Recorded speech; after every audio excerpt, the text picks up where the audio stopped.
honor nuevamente de recibir al arquitecto Eduardo Aguilar Arribillaga una vez más en este ciclo de conferencias en la que diferentes guatemaltecos destacados en diferentes ámbitos de las ciencias, de la cultura, de la historia y de la investigación se suman para compartir diferentes temas.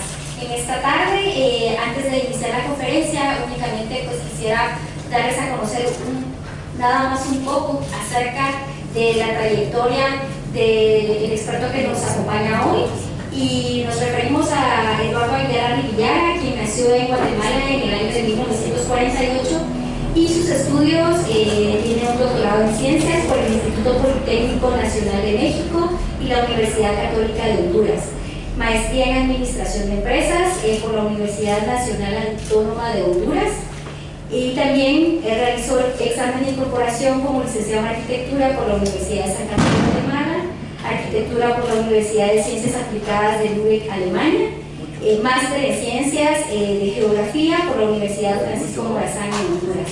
Además de ello, por supuesto, ha realizado diferentes cursos de posgrado y especializaciones en instituciones como la Fundación Alemana para el Desarrollo Internacional en Alemania, la Escuela de Arquitectura en Francia, el Instituto de Tecnología de Israel y el Centro Internacional Egipcio de Agricultura en el Cairo, Egipto.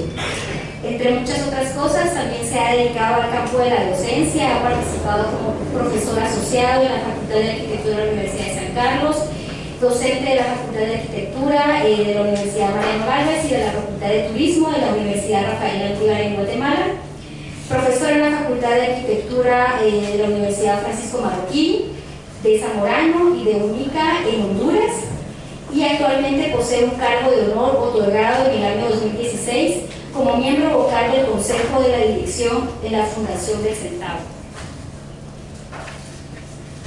Además de ello, pues ha tenido participación en la dirección y moderación en cursos y talleres, diferentes proyectos en Honduras, y entre otras actividades en las cuales ha tenido participación son la realización de publicaciones e investigaciones de 1978 a la fecha. De las más recientes formó parte de la última conferencia de Raúl Aguilar Valdés sobre el urbanismo y aprovechamiento de los barrancos de la ciudad de Guatemala. Sin más, como les decía, esta es una pequeña reseña de lo que el experto de hoy nos acompaña, y quisiéramos pues ya dar entonces la palabra para el inicio a la conferencia Ingenio, Fundación y Vínculo del Mayorazgo de Arribillaga, siglo XVII, Espacio, Tiempo y Cultura, a cargo del arquitecto Eduardo Aguilar, que recibimos con un fuerte aplauso.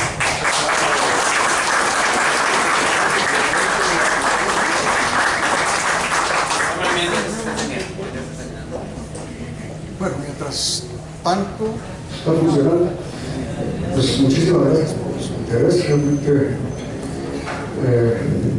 no esperaba tanta asistencia. Agradezco mucho al licenciado Luján por su interés en promover esta casa de cultura, que es un reconocimiento al doctor Barmoya, que ha prestado este histórico lugar, que fue la primera casa arzobispal o obispal en la ciudad de Guatemala. Así es que con esa entrada, digamos, de agradecimiento y con bastante respeto y tal vez un poco de nerviosismo cuando veo aquí mucho mejores conocedores del tema del mayorazgo de Arribillaga.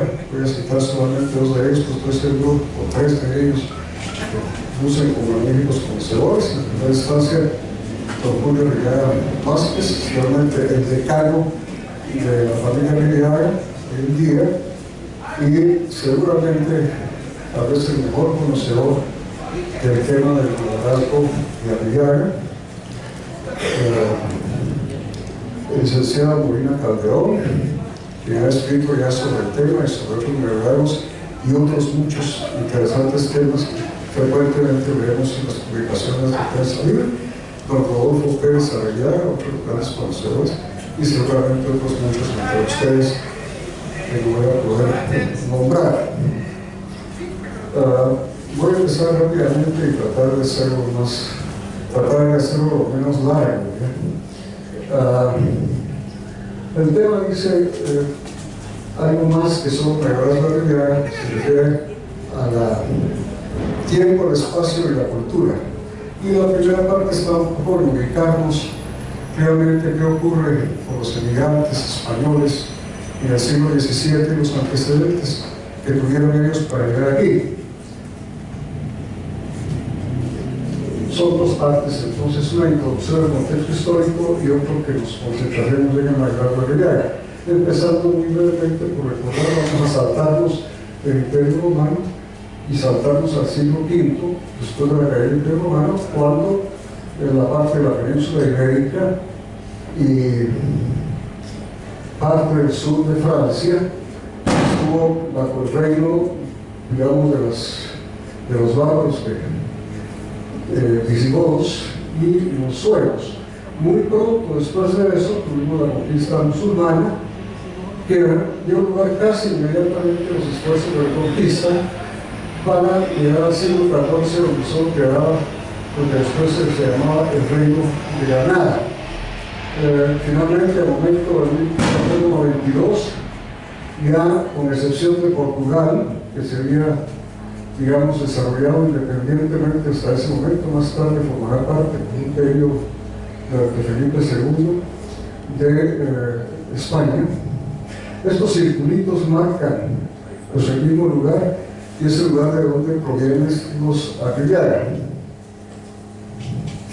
España no era muy grande en cuanto a población en ese momento, unos 6.500.000, de los cuales la mayor parte, 4.200.000, provenían de la corona de Castilla.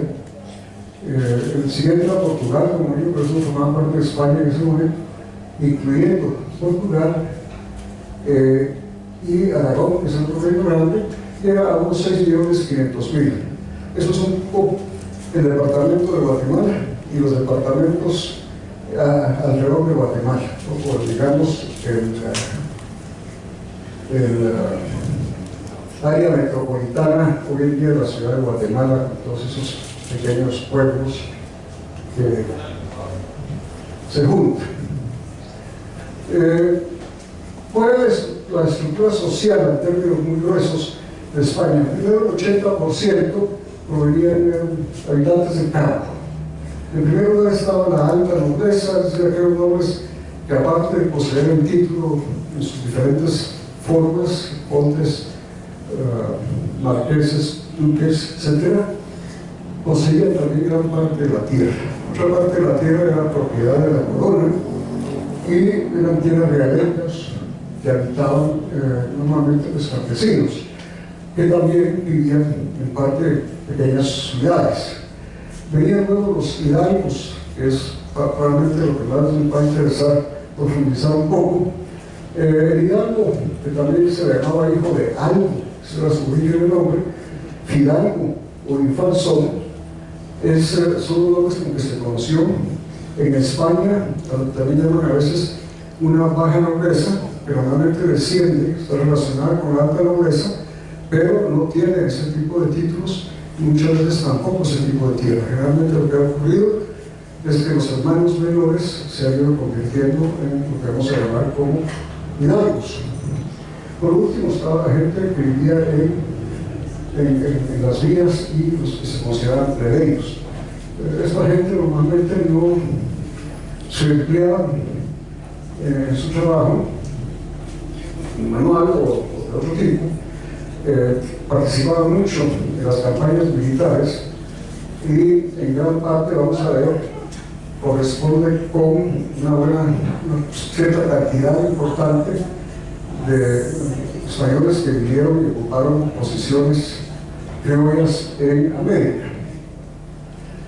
Los emigrantes al principio, en el siglo XVI, provienen básicamente en América de las provincias centrales y orientales, digamos, o más oriente, que es Portugal, y del sur. Pero a medida que avanzamos hacia el siglo XVII, o sea, hacia 1600, entonces empieza a aumentar el número de gente que proviene de la periferia española, seguramente aquí también, pero hay migración de Brasil,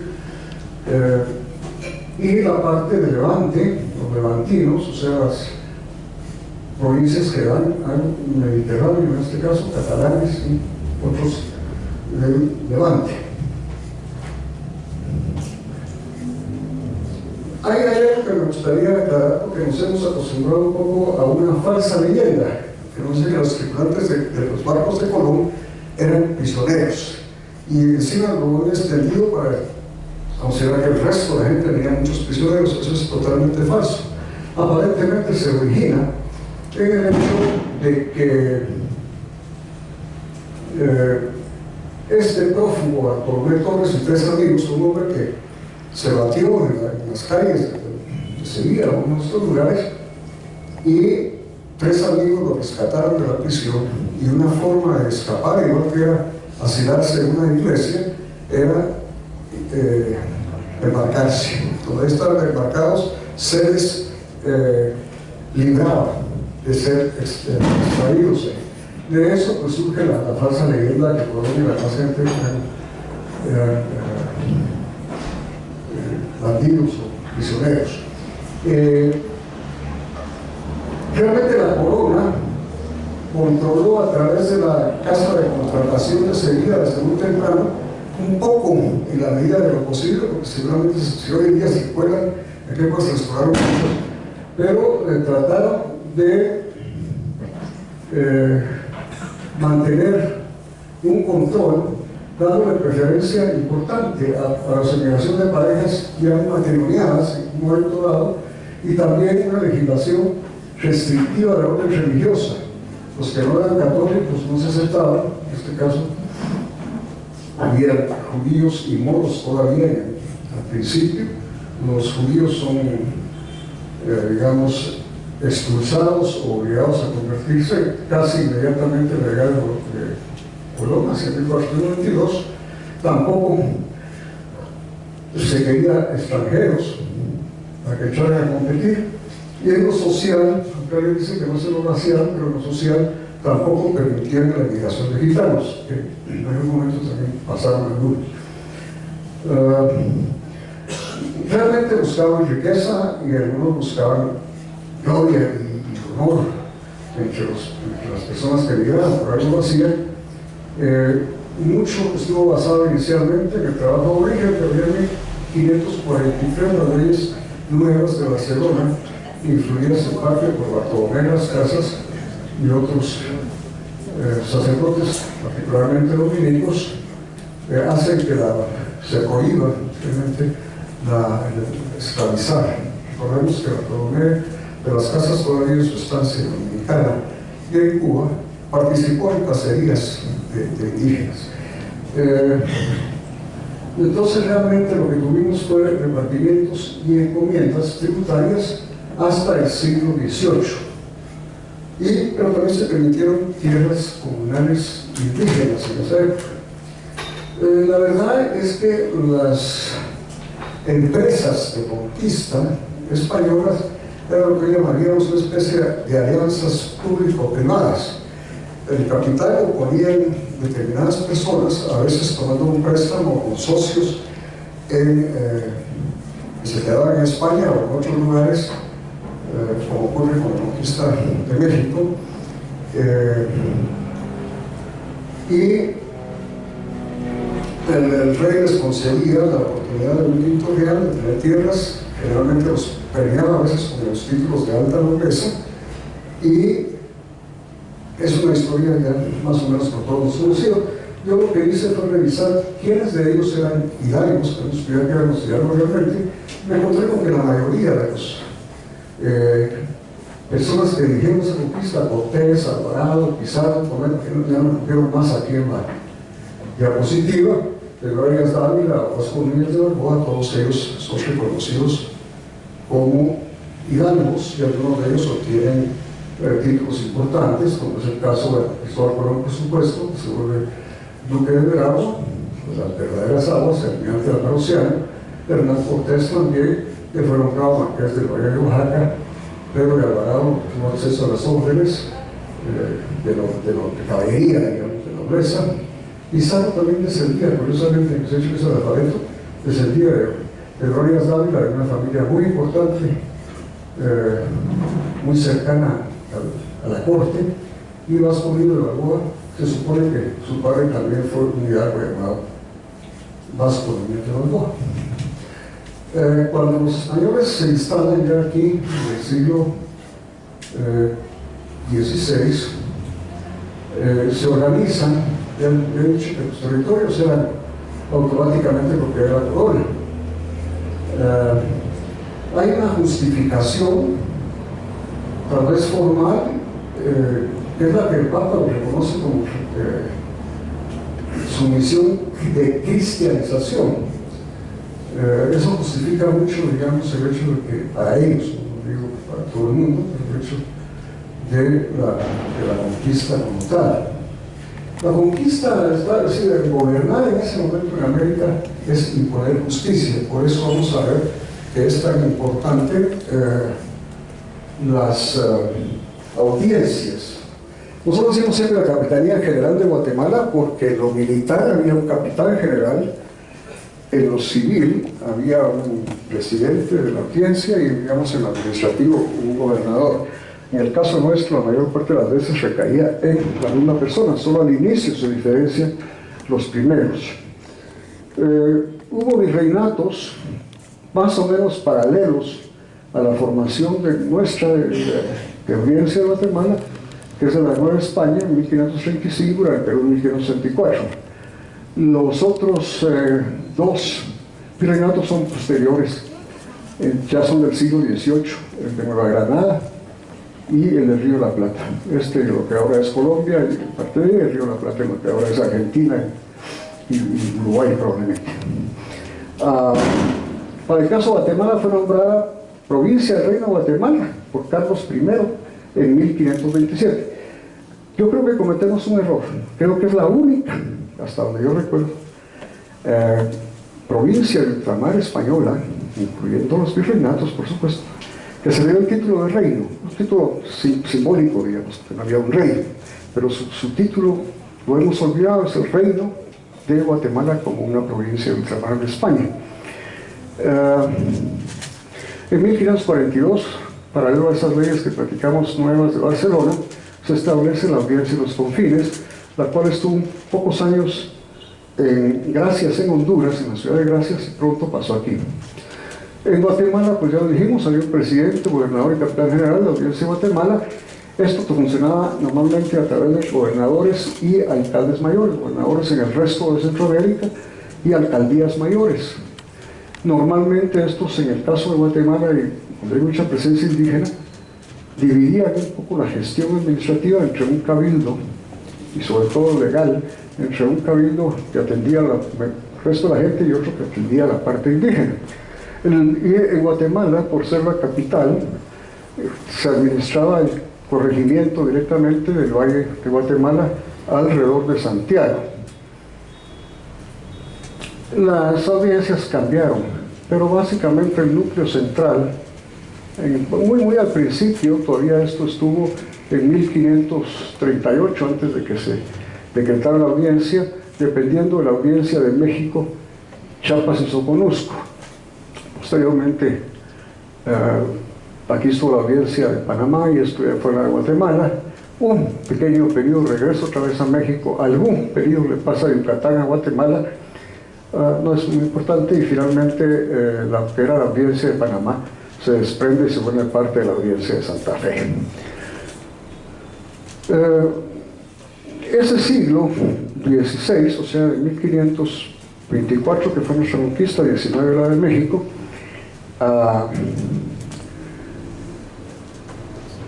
la conquista se caracteriza por la fundación, entre otras cosas, de nuestras ciudades capitales. Primero cerca de Sinché, un periodo muy corto, luego, como sabemos, a Molonga, donde un deslave, digamos, de lodo del volcán de agua sepulta la ciudad, matando a la entonces gobernadora, después de la muerte de Pedro Alvarado, y Beatriz de la Cueva, y se traslada al valle de Panchoy.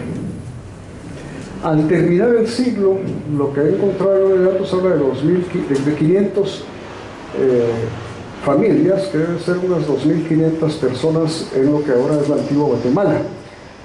De ahí, pero ya se han fundado los colegios Santo Tomás de los Dominicos, el de San Buenaventura de los Franciscanos, el Seminario Mayor Tridentino, el Real Hospital de Santiago para españoles y desde 1554 el Hospital de San Alejo para indios.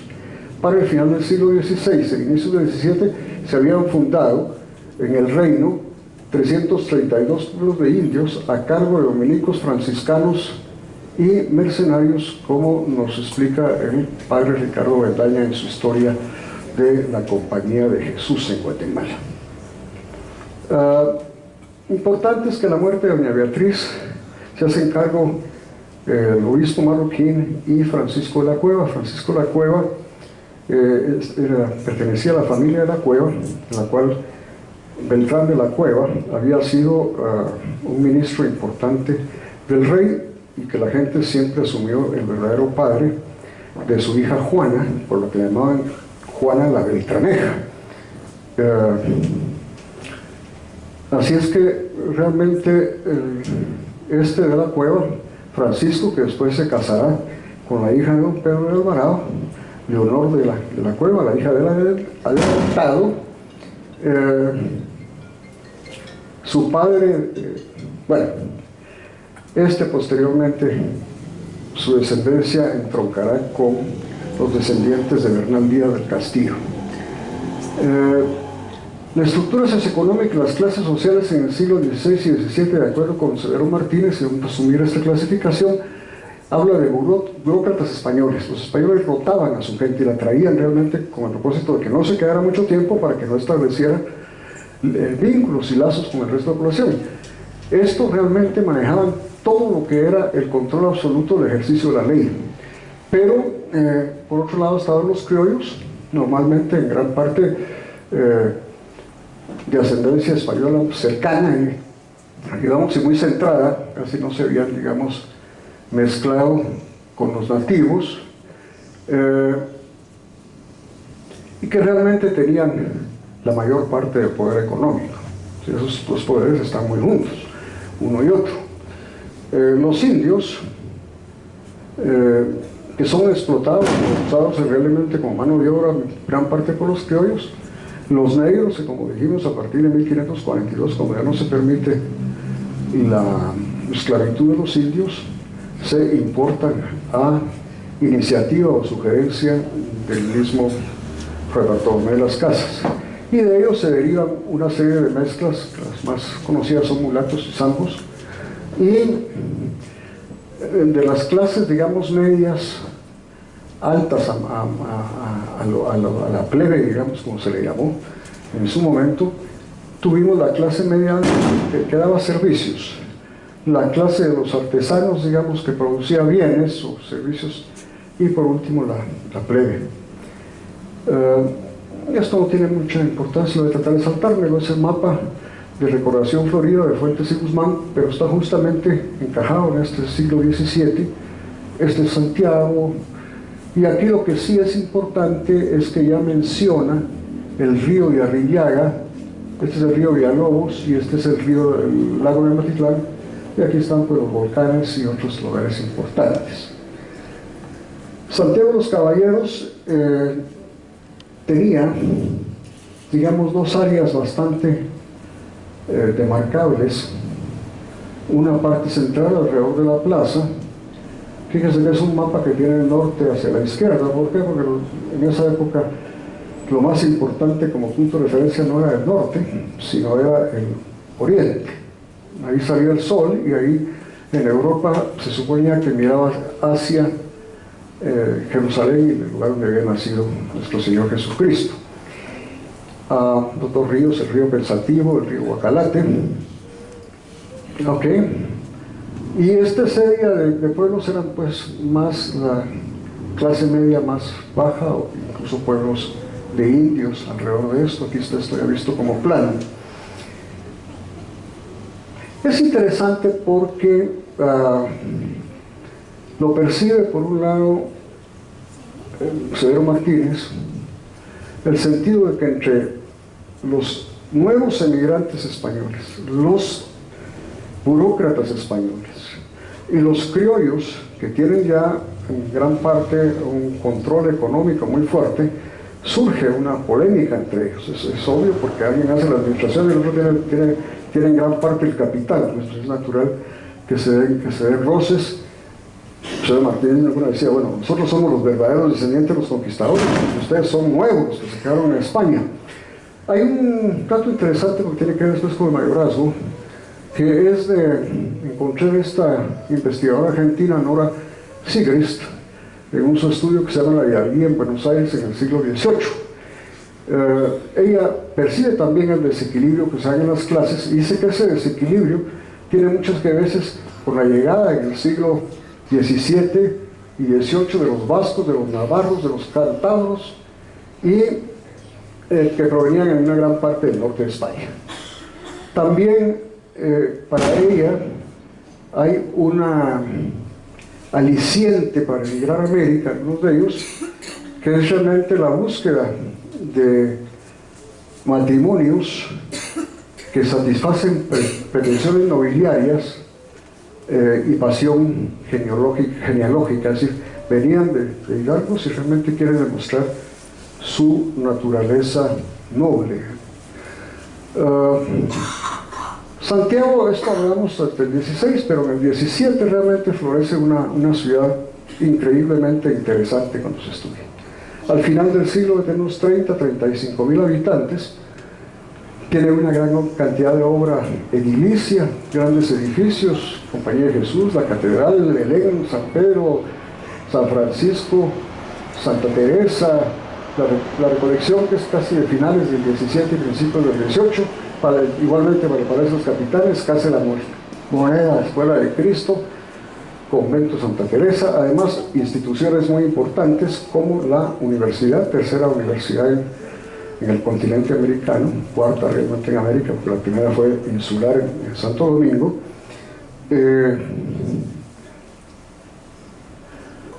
Magníficos arquitectos, obra de arquitectura, pero también de arte en gran parte, y también intelectual. La universidad empieza a producir estudios filosóficos interesantes, grandes pintores. Yo puse aquí como el pintor Montúfar y Quiñones y su hijo hacen unos cuadros para Sor Juana de Maldonado, que merece toda una conferencia por sí misma. Una mujer altamente ilustrada, artista, monja. Aquí, esta es una estadística que no voy a leer, pero en términos generales es del siglo XVII también, y dice más o menos la cantidad de obrajes, de trapiches, propietarios de trapiches, de obrajes, los fabricantes de ceras y confites, etcétera, etcétera. Es una gran cantidad de gente. Es una ciudad con 30.000 habitantes, pero con una gran actividad económica, cultural, artística. Bien, pasemos entonces ya al tema, digamos, medular, autoral de hoy, que es el mayorazgo. Vamos a ir muy rápido, pero el mayorazgo es una institución que funcionaba no solo en España y Portugal, sino en general en Europa. Tanto en Alemania como en Francia se llamó mayorat, y en otros lugares, en Polonia tiene otro nombre, pero básicamente es el mismo concepto.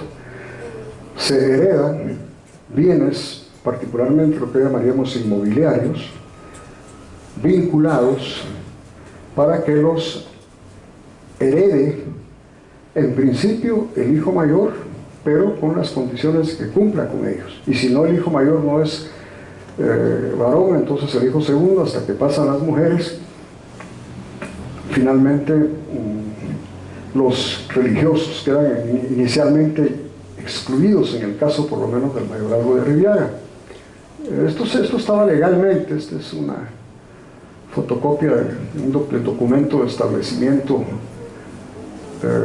de las creaciones en que se basaba jurídicamente la creación de mayorazgos. Y como digo, normalmente, usualmente vinculados a un solar o casa solar, pues arribaban a vincularlo a lo que es el ingenio. no a todas las propiedades y riqueza del propietario, sino únicamente lo que se llama el vínculo, qué es lo que está vinculado para pasar, y normalmente son inmobiliarios. En España los mayorazgos se dividieron en perpetuos, temporales, esto es el caso de Arribiaga. Temporales cuando no era perpetuo, no fijaban eso a perpetuidad, sino para un tiempo específico. Habían irregulares. Y en América se clasificaban mayorazgos en indianos.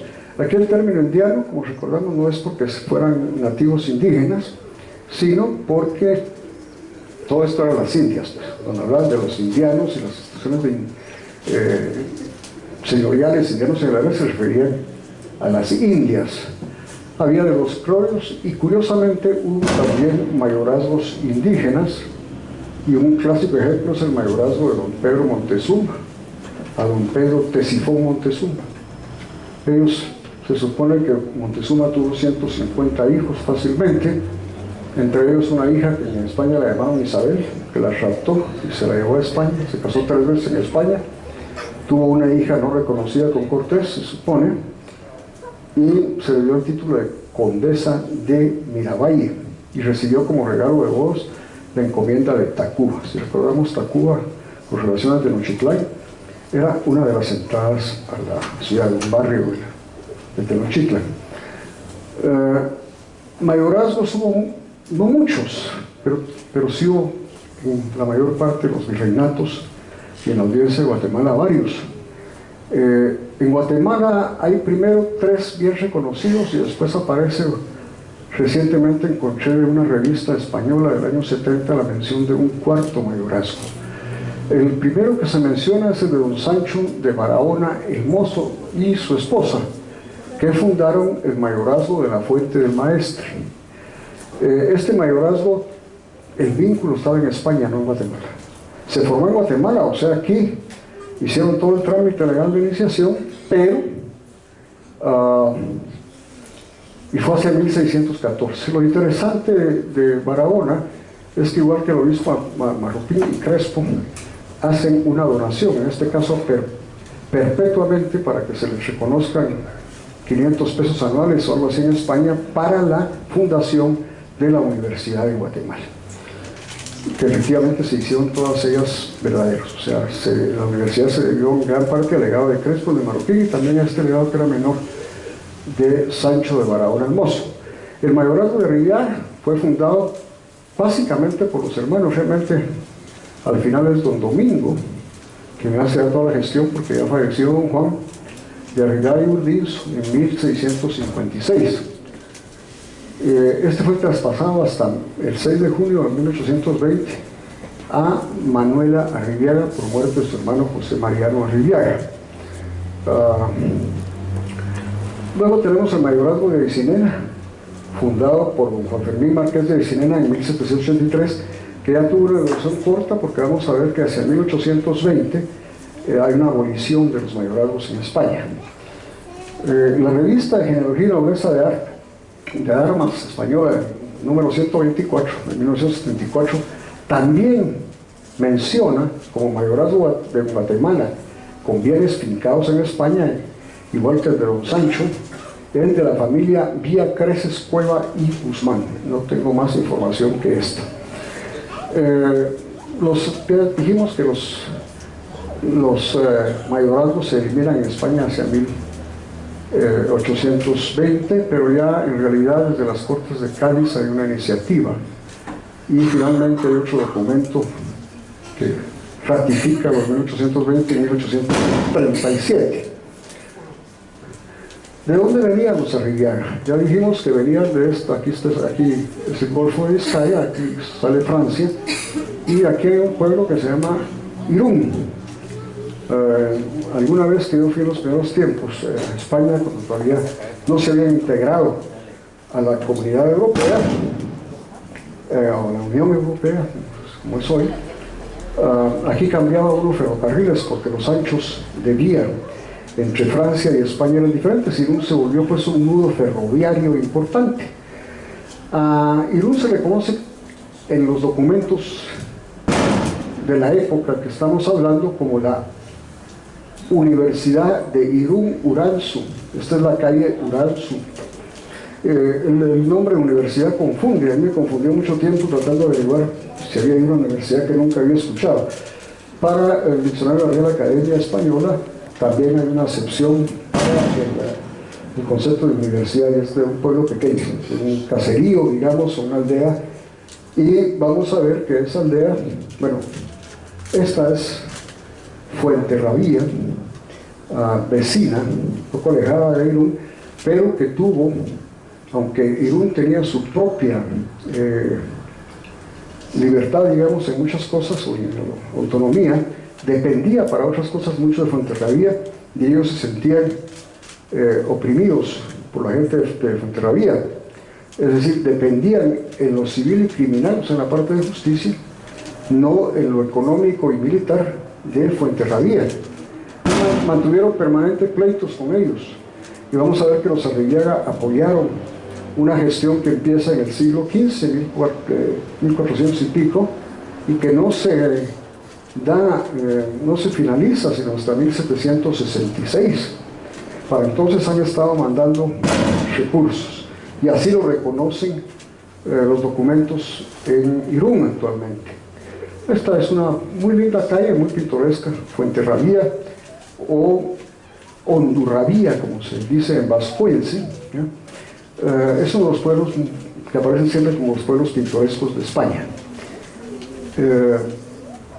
Ellos iniciaron en 1481 ese juicio que apoyan los Arribiaga, y en algún documento hacen esta referencia. Dice: los dichos Arribiaga, refiriéndose a los de Guatemala, fueron ascendientes directo a los capitanes Don Juan y Don Domingo Arribiaga. Sí, Don Juan y Don Domingo de Plata, pero también sus descendientes continúan apoyando, que vinieron a las Indias radicándose en Santiago de los Caballeros de Guatemala, desde cuya ciudad enviaban fuertes cantidades de dinero para proseguir, entre paréntesis, con el mismo tesón de sus antepasados, que se marcaron la lucha por la independencia del suelo.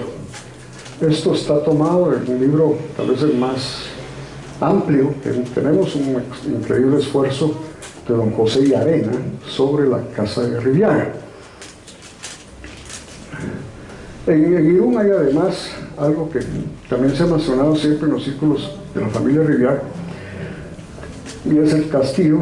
Muchas gracias a don Julio Arribiaga, que proporcionó estas fotos recientes de la situación en que entró el castillo, un castillo que como arquitecto le doy una muy interesante planta. Eso tiene como 40 metros de aquí para acá, de acuerdo a esta escala. Increíblemente bien pensado desde el punto de vista de una fortificación en la cual los que defienden desde estas torres tienen prácticamente muy fácil, mucho más fácil que si fuera en ángulo recto, una visual de defensa sobre los tres costados. La verdad es que este castillo lo construyó Carlos V, emperador alemán que reinó como Carlos también I de España, y está en el solar de Arribiaga en Irún. Está ligado a esas tierras antes o después. ¿Cómo es que vienen los Arribiaga a Guatemala? Hay un personaje que yo creo que merece también más estudio, porque en realidad, en la medida en que yo investigué estas veces, fue también un genio financiero y de los negocios, que es Esteban de Zabaleta, casado con una hermana de la madre de Domingo y de Juan y Domingo Arribiaga.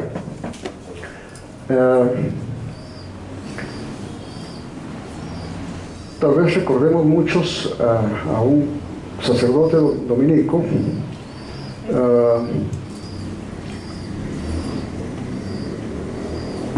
que nos dice aquí, o sea, Thomas Gage, que Zabaleta llegó pobre a este país, sirvió para un granjero, más que concepto granja, no es un concepto de la época, pero sí hacendero o propietario de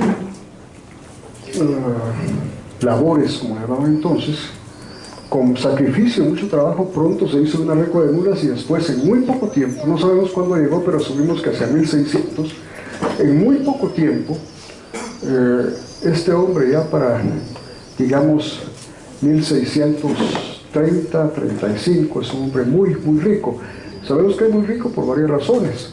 Una, hace su testamento en 1635 y en ese testamento ya le deja a Domingo de Arriaga, que pareciera como si fuera parte o verdaderamente ahijado o ahijado adoptado, porque a él le deja dinero, pero también lo nombra como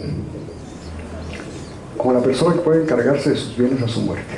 Estamos hablando de más o menos 1625.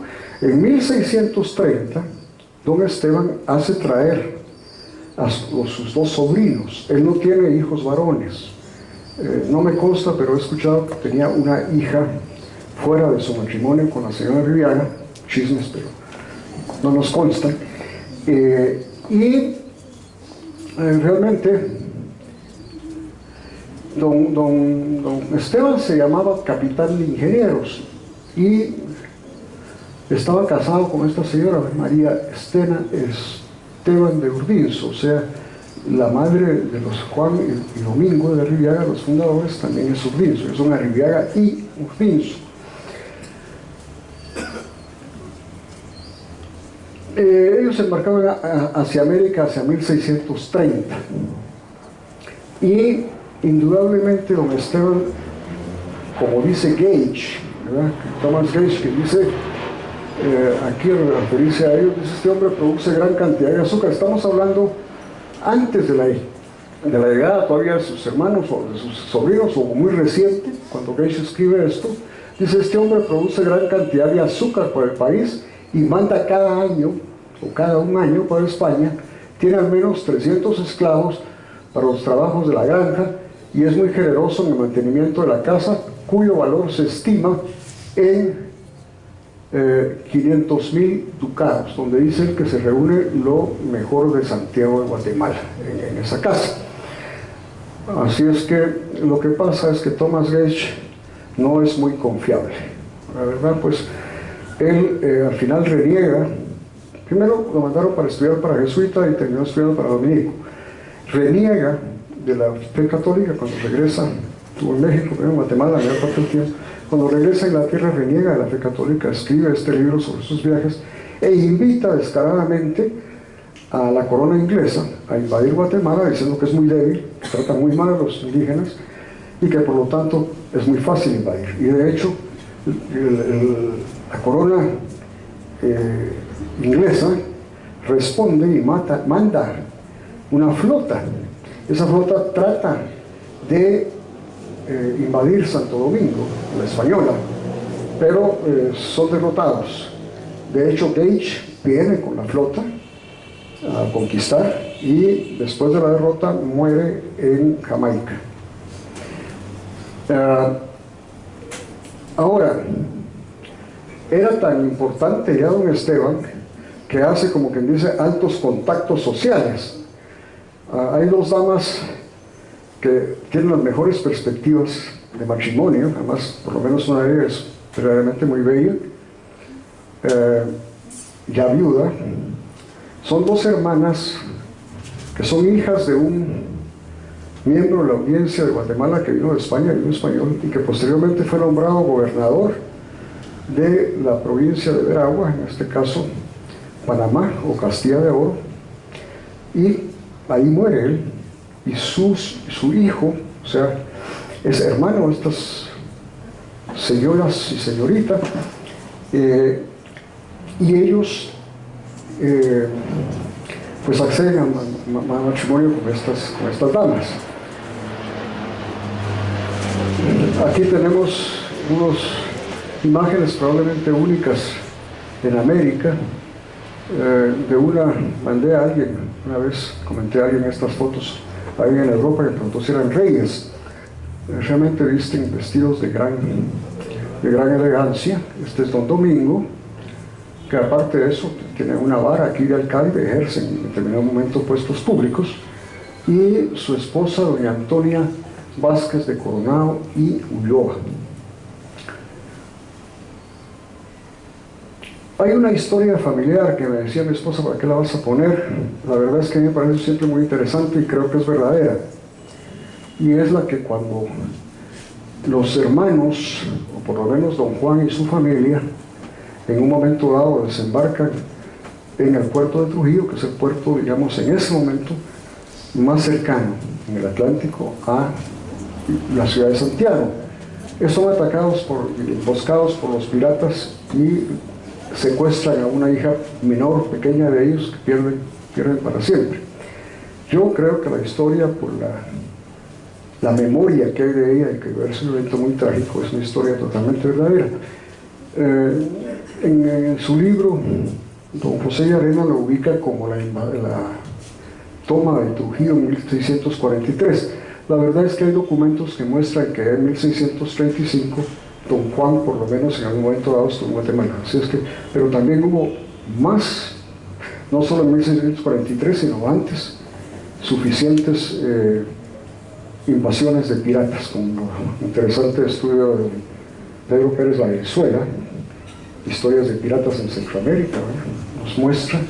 Así es que cabe esa posibilidad, o que realmente haya sido un viaje, no el primer viaje, sino un viaje intermedio. Acuérdense que el hermano de ellas era gobernador de Panamá, así es que sin descartar esa historia, nos damos cuenta de eso. En la ciudad de Antigua todavía subsiste la casa que fue de Vázquez de Ulloa, que de acuerdo a Anis, el historiador de la arquitectura de Antigua,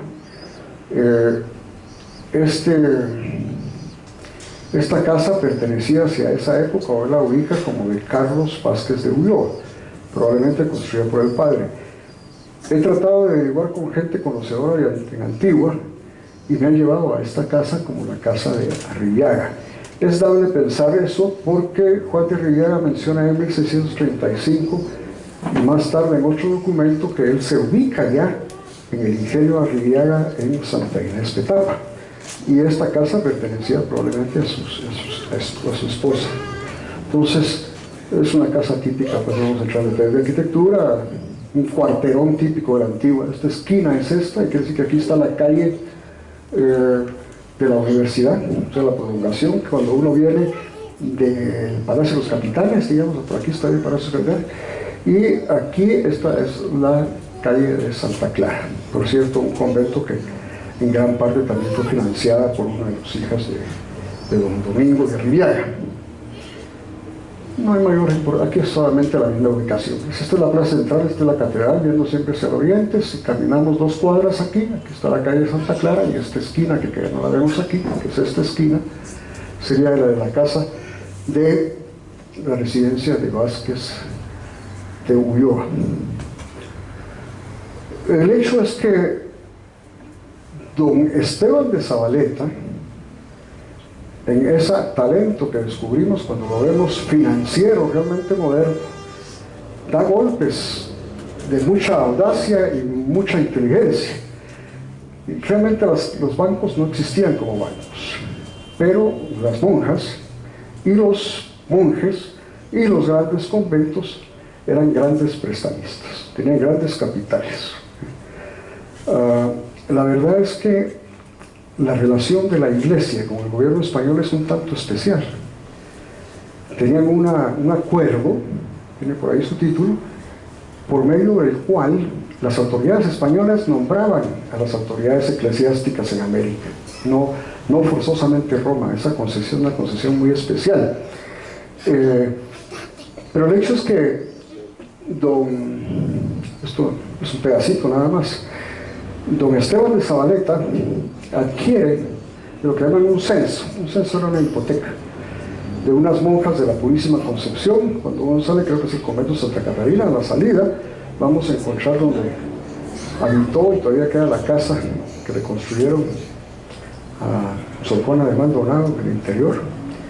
Las dotes eran también altísimas las que daban. En el caso de esta monja Juana de Maldonado, pues se le construye toda una casa, pinta, toca música, escribe poesía, y según Gage, que es un mentiroso en gran parte, dice que el obispo estaba enamorado de ella, no que tuvieran amores, pero estaba enamorado, le decía muchas concesiones.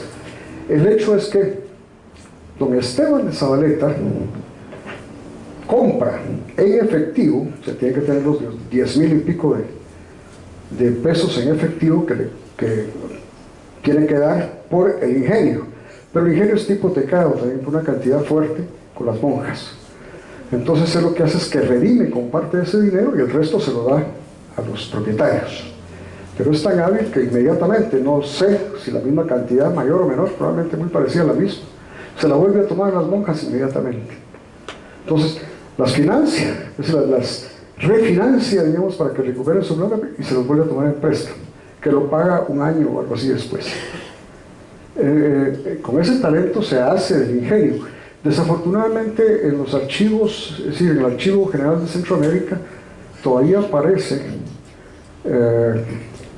el expediente, digamos, el legajo en el cual hacia el siglo XIX, ya 1820, una cosa así, o un poco después, debiera de estar el plano del ingenio, pero ese solo está en el nombre del catálogo, porque ya lo buscamos por un lado y por otro y no está.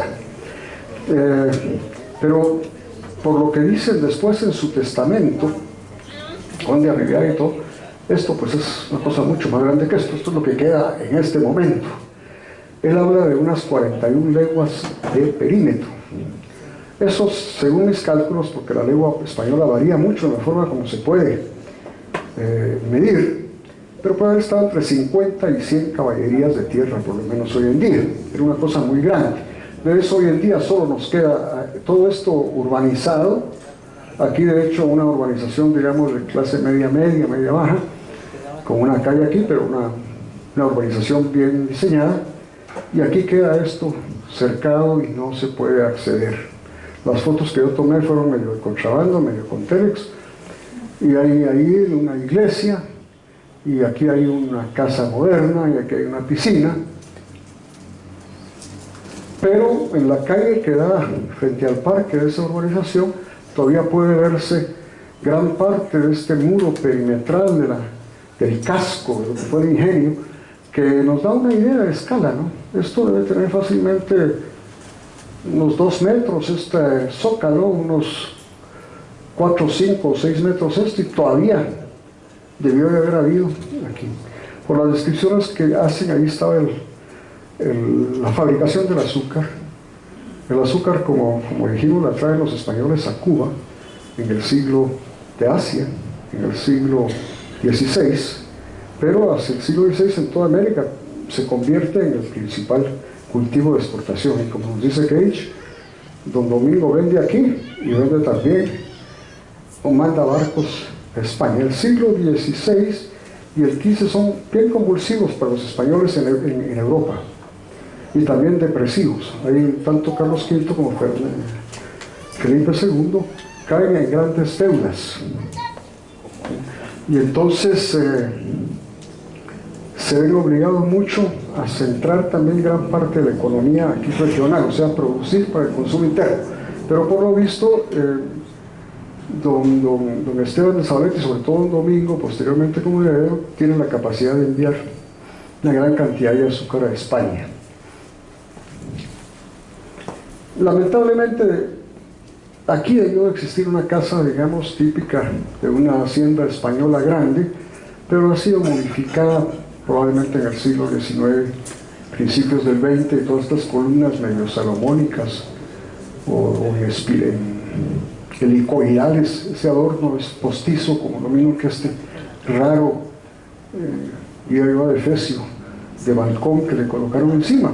Sin embargo, cuando uno logra meterse de colado, pero no lo vayan a decir, porque casi le sacaron con pistola, aquí ve uno elementos como esta ventana de aquí, son elementos típicos de la arquitectura del antiguo, y algo pasa con la escalera y algo pasa con el artesón del entrepiso. O sea, de dónde es dable pensar que esto era la base, fue la casa anterior. Hay una rueda de agua y efectivamente cuando testan y declaran los bienes para el ingenio, se habla de una rueda de agua. Ahora esta parece una rueda de agua metálica moderna.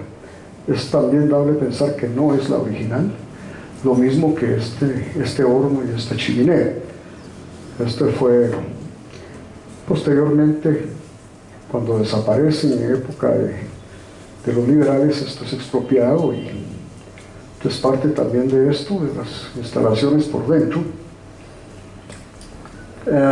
Hay todo un proceso desde 1625, cuando Esteban de Zabaleta adquiere el ingenio, no ha adquirido todavía el ingenio de Santinés Petapa, que redacta un testamento y le da 500 pesos para un domingo, pero además le nombra ejecutor de todos los bienes en Guatemala.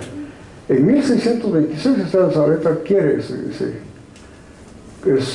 ingenio.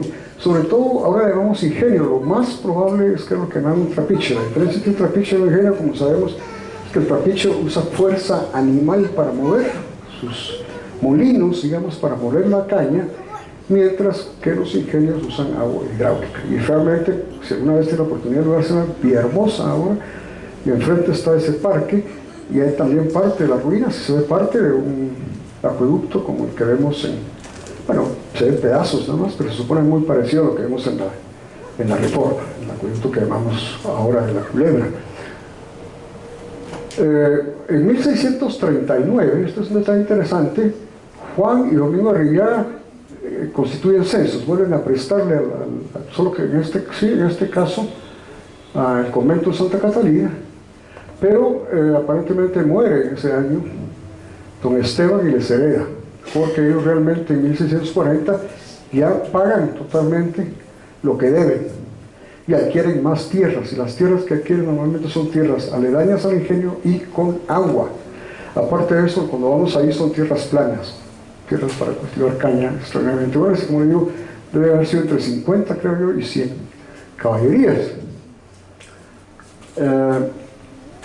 Don Juan, por ser el mayor, solicita a la corona española que le den una certificación de armas, que vamos a ver después, y en 1653, año después, Domingo otorga un testamento que también nos vuelve a mostrar gran parte de su extensivo capital, digamos, amplísimo capital, y en septiembre de 1654, unos meses antes de morir, su hermano Juan, realmente en escritura pública, le traspasa los bienes que le corresponden por mitad, en un 50%, a don Domingo.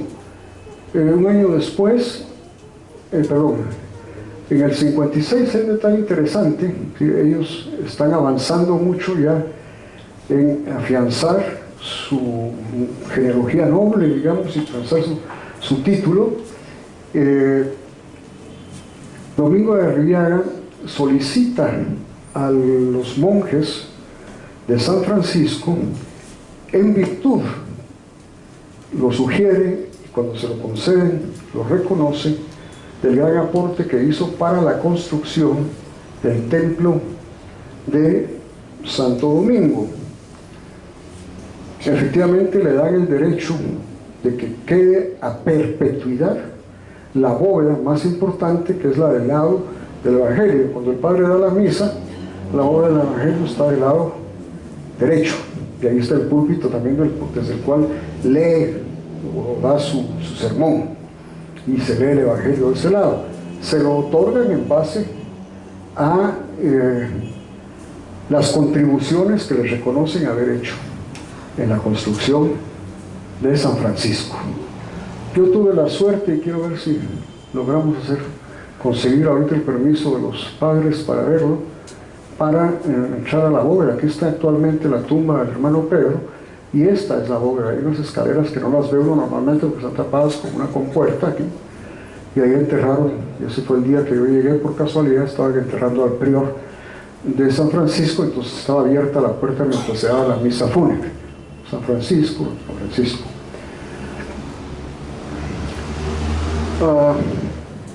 Vamos a ver qué dicen rápidamente los curas. Esta es la solicitud de él, en 19 días del mes de agosto de 1756, estando en este convento del Señor San Francisco, los reverendos padres, guardianes y demás religiosos, profesos y conventuales, que abajo firman sus nombres, y aquí les dice que capitán de Arrillaga propuso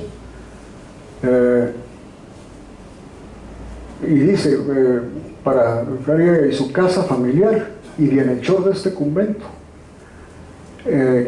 acudiéndole con sus continuas limosnas, mostrando siempre grandes afectos y devoción, y finalmente le dan por todo ello le reconocen el derecho a guardar a perpetuidad para su familia.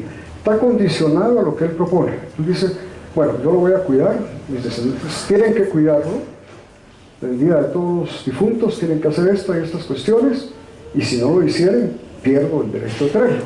Obviamente, en 1782, el terremoto de Santa Marta, todo eso colapsa. También, cuando piden don Juan solicita y les otorgan, hay dos documentos. Este lo tomé yo me parece que del libro de don José Llarena, lo transcribí aquí, perdón. Aquí. Lo transcribí aquí, pero básicamente me llamó la atención, aparte que le dice que los de Arribiaga son de un linaje muy conocido, tienen antigüedad, hijosdalgos, o sea, son hidalgos de la presidencia, en este caso de Guipúzcoa, que es toda la provincia vasca en este caso, donde tienen casa y solar muy antiguo en Irún, Uranzu, junto a Fuente Rabía, y donde tienen una casa antigua, etcétera, etcétera. Pero menciona también sus armas. Aquí dice cuáles son las armas, y buscando en libros de heráldica, digamos, efectivamente los Arribiaga les atribuyen dos formas de presentar los dragones. En el caso de esto menciona que son en verde. La otra forma es, como lo estaba mostrando, en dorado, que es como más lo conocemos.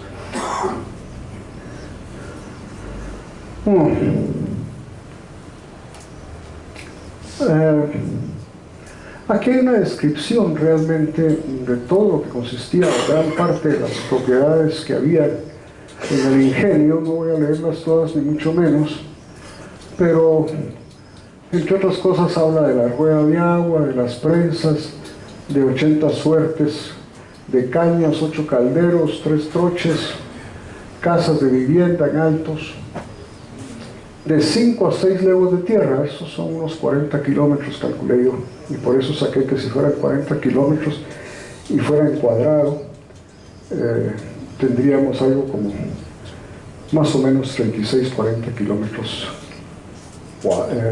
cuadrados, si fuera 6 por 6, 36, dependiendo de la geometría del polígono. Lo que es interesante es que, aparte de dejarles todo esto, se reconoce que los demás hijos legítimos, todos ellos, son herederos además de Juan, Alonso, Franco, María Ventura. Todos mis hijos, que es muy importante para él, son legítimos, y de doña Antonia de Coronado.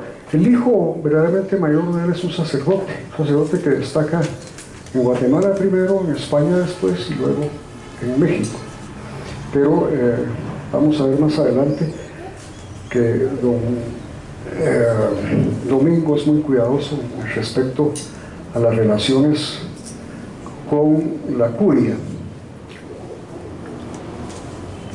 Pues lo que prohíbe él es que jamás se vayan a vender, hacer un trueque, ni hipotecarla, digamos, los terrenos que le va a quedar al hijo mayor. Por cierto, este testamento lo firma el hermano Pedro, hoy santo hermano Pedro José de Betancourt. Es uno de los firmantes del testamento en ese siglo extraordinario del antiguo, en que entre otros llega Juan de Corzo también obsequiando a la ciudad una virgen que dejó Santa Teresa de Jesús. Y por cierto, también mi hermano de Santa Teresa de Jesús, que estaba en el Perú, se traslada a vivir a Guatemala. Creo que es Luis Cepeda, no me acuerdo si es Luis exactamente. Los hijos excluidos, y traje estos dos documentos, que estos afortunadamente todavía pudimos encontrarlos en el Archivo General de Centroamérica. Este es el testamento de María Ventura de Arribiaga. Como digo, señala entre sus propiedades cosas que van desde Oaxaca, sur de México, más allá de lo que era Guatemala en ese momento, hasta Costa Rica, pasando por minas de plata en mineral de Tegucigalpa y una gran cantidad, hablan de 30.000 cabezas de ganado en Choluteca. Así es que fue un capital muy fuerte. La solicitud de él, solo copié este pedazo, no lo voy a leer por largo, pues son muy interesantes. La redacción, los conceptos jurídicos de ese momento son altamente modernos, ¿sí? El lenguaje que se usa. Pero me llamó la atención cuando el rey Don Carlos, debe haber sido segundo, el hechizado, otorga, pero es un niño todavía, su madre es la regente, y dice: Don Carlos, por la gracia de Dios, rey de Castilla, de León, de Aragón, de las 2 Sicilias, de Jerusalén, de Portugal, Murcia, de Jaén, de los Algarves, de Algeciras, de Gibraltar, de las Islas Canarias, de las Indias Orientales y Occidentales, y islas y tierra firme del mar Océano, archiduque de Austria, duque, ellos eran todavía los Austrias, pues descendientes de Carlos I de España y V de Alemania, Borgoña, de Brabante y Milán, conde de Habsburgo, de Flandes, Tirol y Barcelona, señor de Vizcaya y de Molina, etcétera, por si no había dicho suficiente. Bueno, él otorga este mayorazgo con todos sus títulos, y su madre, dice, de la casa de Austria también. Voy a resumir muy rápido porque me han impresionado algunos de los temas del título de la fundación del mayorazgo. Aquí don Domingo demuestra también, aparte, digamos, de su ilusión de perpetuarse, un gran sentido administrativo en muchas de las cosas que él ordena. Primero, fija una línea de derecho a heredar el mayorazgo en caso de que el mayor, por alguna razón, hay primero los hijos varones, después las hijas mujeres. Si hay hijos religiosos, sacerdotes, quedan todavía hasta el final de eso, y por último hasta aquellos que tuvieran defectos, le llamaríamos físicos, de alguna u otra forma.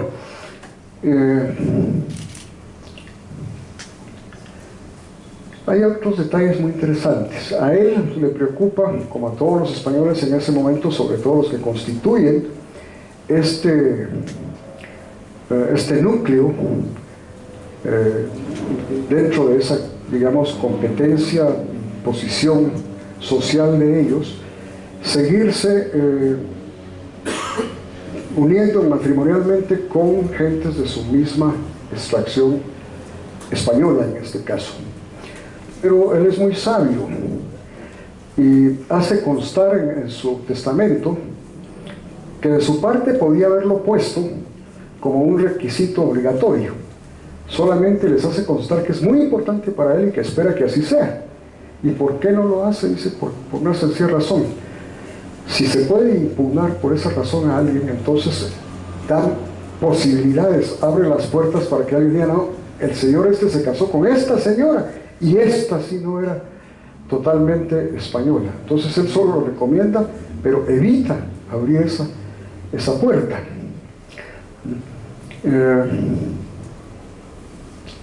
Por otro lado, en cuanto a administración y otros aspectos, él es muy exigente. Explica claramente cómo funciona el ingenio, la necesidad de mantener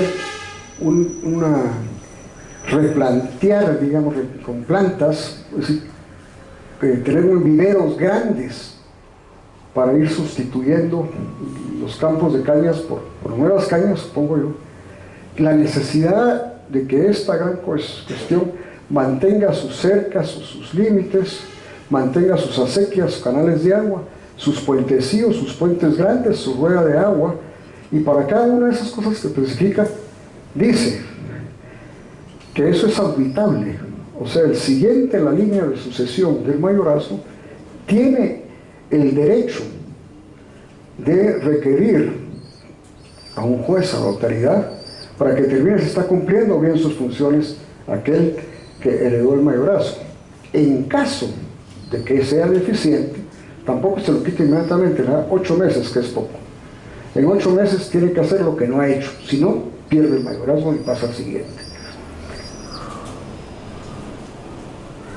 Tiene otras 2 cláusulas interesantes. Lástima que no pudo venir el padre Bendaña, que yo había invitado para que me explicara un término. El término dice que prácticamente lo prohíbe dentro de lo posible, a menos que la autoridad se lo imponga por alguna razón, que se vaya a establecer un curato, es decir, una iglesia con un cura que depende del obispo y no de ellos. El testamento de él es muy claro al dejar capital o fondos para decenas o cientos de misas en Guatemala, en la capellanía de ellos, también en Santiago, en los principales templos, y también en España, por el alma de sus padres.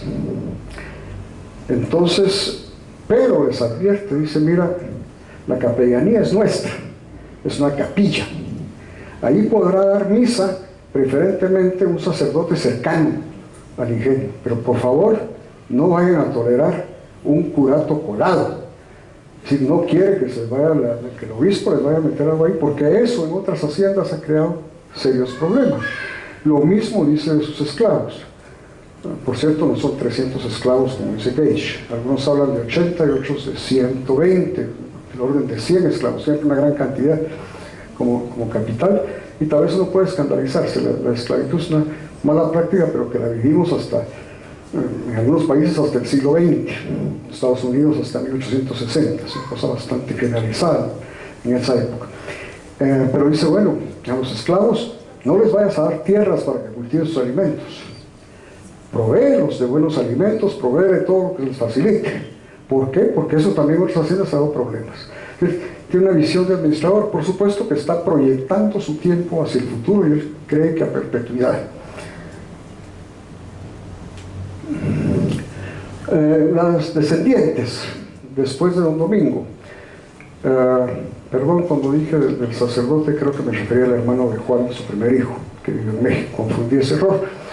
Hay 8 señores, el título, digamos, es señor del mayorazgo, y de ellos el último es, perdón,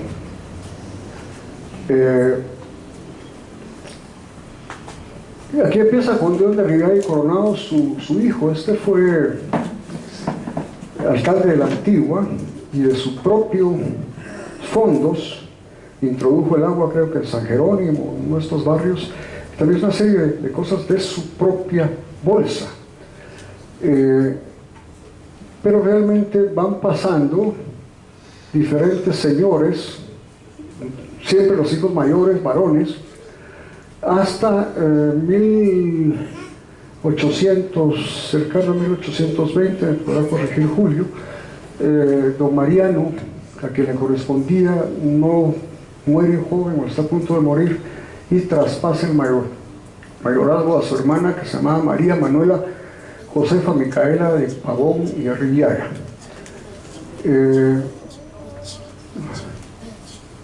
Y le declara su sucesión en el mayorazgo. Cuando yo muero, pasa a esta señora. Actualmente, algunos descendientes, hay muchísimos descendientes, digamos, genéticamente de don Domingo, pero relativamente pocos conservan todavía sus primeros apellidos, primero, segundo, por ahí, el apellido Arrillaga. La mayor parte de ellos descienden de don Pedro de Arrillaga y Coronado. Don Pedro nació en 1768, hijo de don Pedro José María de Arrillaga y Coronado. Este era don Pedro, pero creo que tengo un error aquí,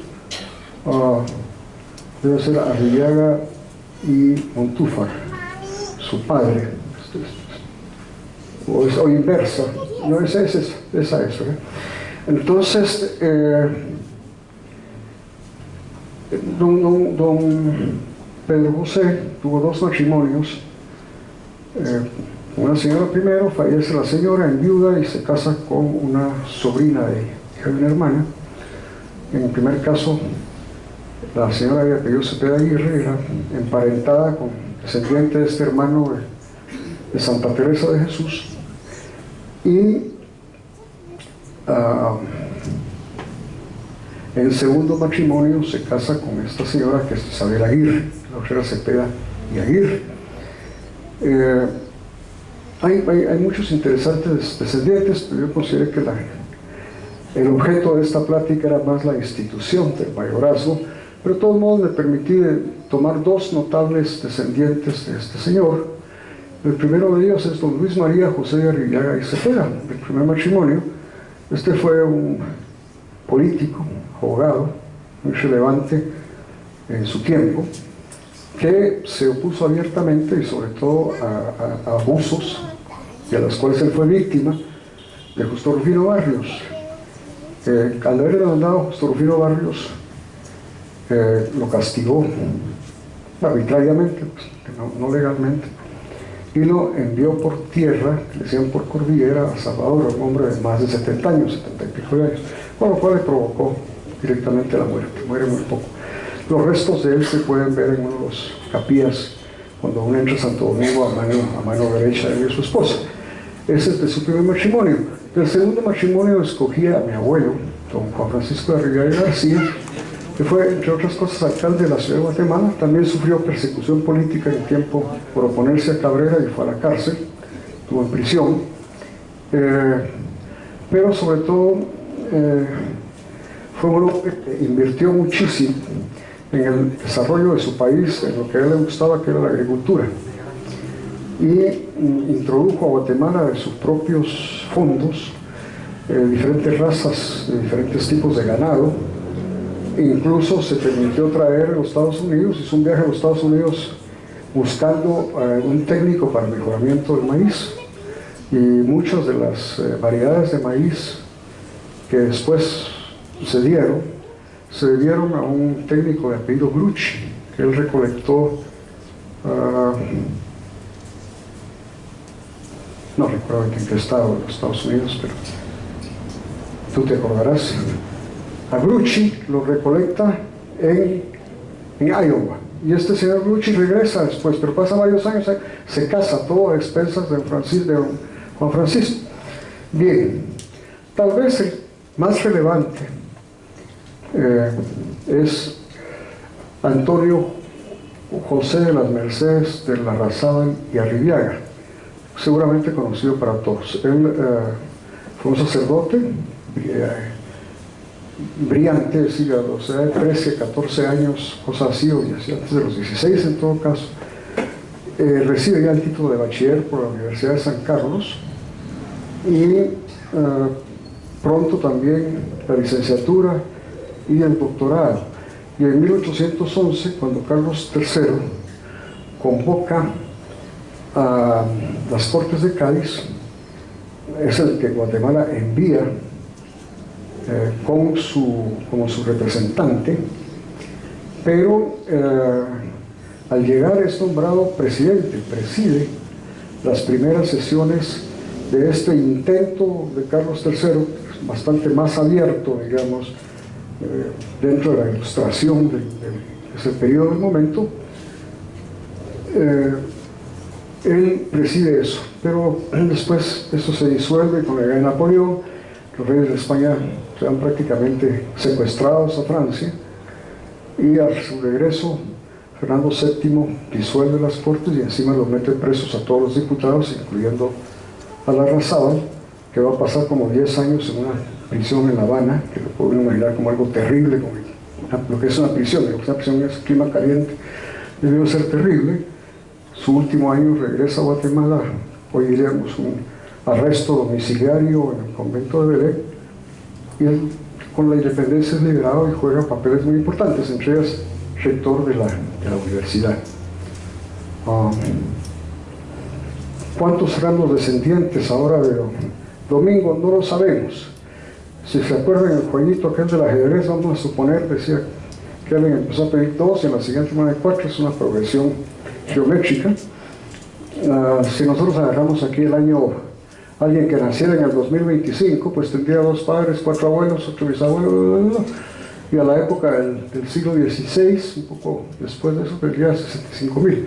Hay 65.000 descendientes, porque la inversa sería si tuvieran 2 cada uno. Yo no creo, pero nadie sabrá con exactitud, probablemente mucho menos. ¿Por qué? Porque el grupo dentro del cual se dieron todas las alianzas matrimoniales, ¿ya?, fue un grupo relativamente pequeño. Entonces, realmente es probable que sean muchísimo menos que ellos, pero siempre pueden ser varios miles y decenas de miles los que hoy en día comparten los genes, y los genes que comparten también son relativamente pequeños porque comparten los genes de otras muchas personas. Yo creo que con eso espero no me haya alargado más de la cuenta. Muchas gracias y disculpen.